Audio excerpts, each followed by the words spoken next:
Tonight we analyze a world in political and cultural flux. Across continents, the political pendulum is swinging hard to the right. From Prague to Santiago, we ask, who is truly in control of our global story?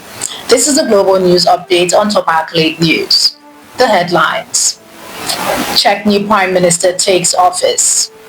Chile elects right-wing leader José Antonio Kast. Hong Kong's Democratic Party shut down. Thailand to hold early parliamentary election on February 8th. We'll begin in Central Europe.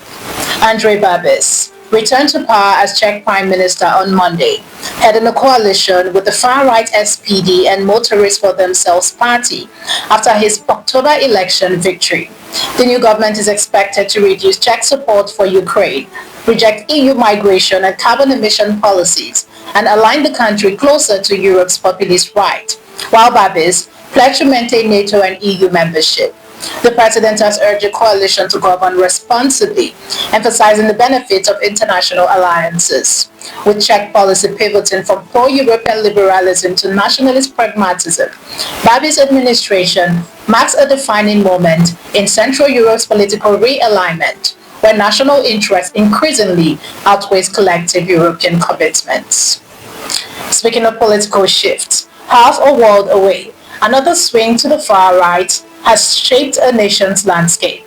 Far-right Republican Party candidate José Antonio Kast has won Chile's presidential runoff with 58.17% of the vote, defeating leftist Janet Jara, who secured 41.83%.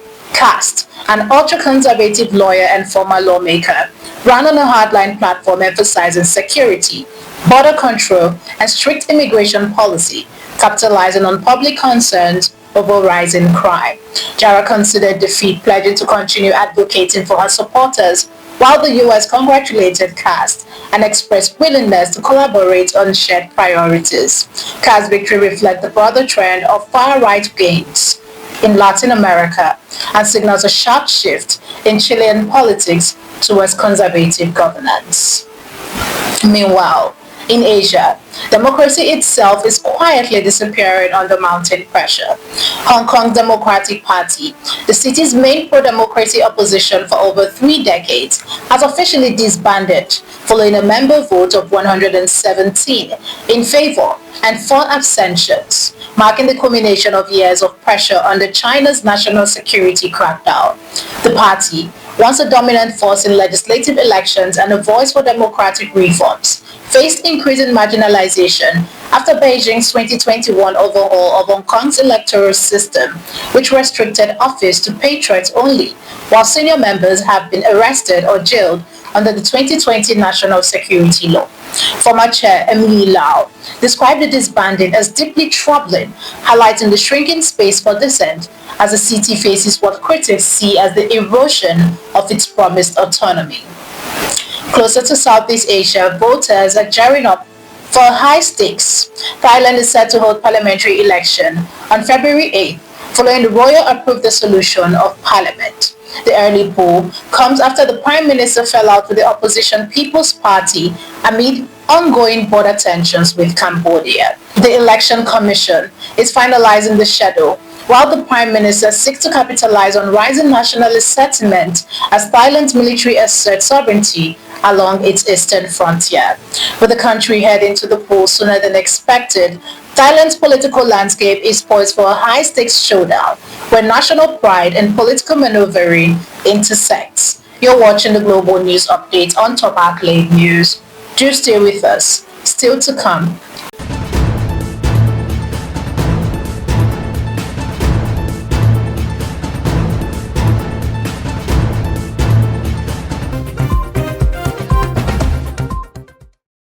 Thanks for staying with us. Taiwan's Premier Cho Jung-tai announced on Monday that he will not implement local government spending plans passed by the opposition-controlled parliament, calling them fiscally unsound and warning lawmakers they could attempt a no-confidence vote to remove him. The legislation would require the government to borrow $8.44 billion next year, Cho said. adding that it was passed without proper consultation. While the KMT accused Cho and President Lai Ching-te of unconstitutional behavior, they indicated a no-confidence motion was unlikely, citing societal cost. The standoff underscores Taiwan's tense political deadlock, where fiscal responsibility clashes with partisan power, leaving governance hanging by a fragile thread. Now to a different kind of crisis. The Louvre in Paris, the world's most visited museum, was closed on Monday as its 2,100 staff began a strike demanding urgent renovation, increased staffing, and protesting a 45% ticket price hike for non-EU visitors. The action comes after a string of crises, including an €88 million crown jewel theft in October, a damaging water leak, and safety fears over gallery ceilings. Union says chronic underinvestment and staff cuts since 2015 have left the museum vulnerable and argue that charging foreign visitors more for a partially inaccessible collection is unfair. Authorities plan a deep reorganization study, but staff warn that years of neglect have put both visitors and priceless collections at risk. We must now turn to a shocking and tragic loss in Hollywood that has silenced one of the industry's most influential voices.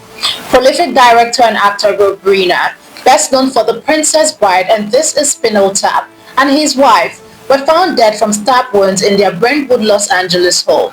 The LAPD is treating the case as a death investigation with no suspects detained, while family members are being questioned. Reiner rose to fame as Michael Meathead Stevick on All in the Family, before directing iconic films and co-founding Castle Rock Entertainment. A dedicated activist and influential figure in Hollywood, his death marks a sudden and tragic end to a storied career that shaped generations of film and television. Finally, to the pitch. Manchester City stayed 2 points behind Premier League leaders Arsenal with a 3-0 victory over Crystal Palace on Sunday, as Erling Haaland scored twice and Phil Foden added another. Aston Villa came from behind to beat West Ham 3-2. Nottingham Forest thrashed Tottenham 3-0. Sunderland edged Newcastle 1-0 in the North East Derby. And Leeds United drew 1-1 with Brentford. It will move 3 points clear of the relegation zone. City now have 34 points, with Villa third on 33 and Palace fifth on 26, while Arsenal scrapped 2-1 win over bottom club Wolverhampton. From politics to culture and tragedy, tonight's news revealed the deep challenges facing stability, security, and the arts. The world is changing quickly, and the center is struggling to hold. For Top Accolade News, I'm Ojorimi Okocha. Do have a wonderful day and keep watching the global news updates on Top Accolade News.